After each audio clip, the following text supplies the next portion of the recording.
Well, Kier, this is, of course, also coming as we got news of a State Department official resigning. He wrote, the Biden administration's blind support for one side, of course, he means Israel, was destructive. And he also added, I fear we are repeating the same mistakes we have made these past decades, and I decline to be a part of it for longer. I'm curious, how you feel the president's steadfast support of Israel will be received by Arab leaders. I couldn't help but note many times he referred to the idea of building a better Middle East and the infrastructure projects that he and the United States are involved in. All of that, of course, may fall on Israeli ears one way, but I would imagine might fall on the ears of Arab leaders in a very different way. Yeah, of course. And I think how you build a better Middle East is the problem. The idea, the aspiration is easy, and that's where we are right now. We're really, in many ways, at an nadir in the Middle East in terms of trying to build a better Middle East. The idea, for example, that the US has been committed to for a long time, the two-state solution, where you have Jews and Palestinians living side by side. In the Middle East, in Israel. Well, that is an aspiration really now, isn't it? More than something that seems achievable at this point. Yeah. And so all of that realpolitik will come crashing back in very, very quickly. Again, just remember here that one of the purposes of the president's speech was to persuade the American people that it was worth spending more American dollars in attacking these problems, if you like, in supporting the Ukrainians in Ukraine and in trying to figure out how to support the Israelis and also how to get help to the Palestinians. And I mean, that is a laudable aspiration, of course, because to walk away from all of these problems, he effectively was saying, you'll end up with the problems on America's doorstep. And many foreign policy analysts would say that's absolutely the case, that a fire around the world ends up burning all the way to the American border. So it is a difficult argument for the president to make, but it is the argument that he had to make in a very difficult world.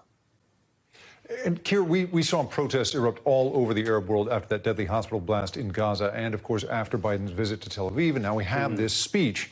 For Arab leaders, I'm curious whether you feel the U.S. president is now going to be complicit in whatever happens in this conflict going forward. Well, that is an issue.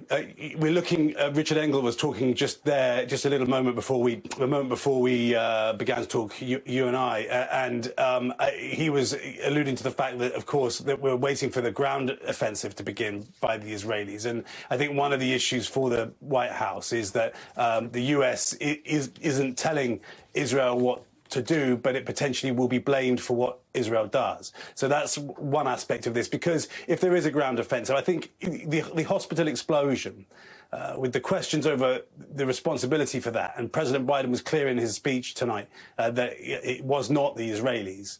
That explosion, frankly, is a taste of the kinds of anger that you might see if there is an Israeli ground offensive, because Gaza is such a packed place, so packed with civilians, that it's incredibly difficult to imagine how that's going to happen without civilian casualties. Yeah. So all of that is a prospect ahead. And I think in terms of, you're asking, Jacob, about the Arab world, I think the crucial point to make here is that even since the Abraham Accords, which are this deal that was done under President Trump that allowed for better relations between the Arab countries and Israel. Even since then, the Arab world's view of Israel, the Arab street as it's called, has barely changed, maybe by 1 or 2%.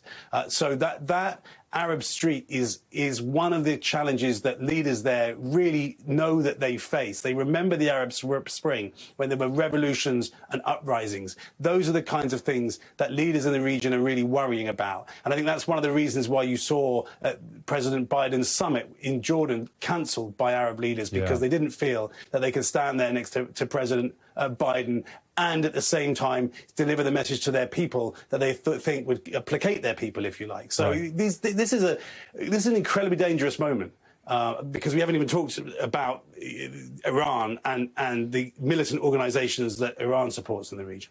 Thanks for watching. Stay updated about breaking news and top stories on the NBC News app, or follow us on social media.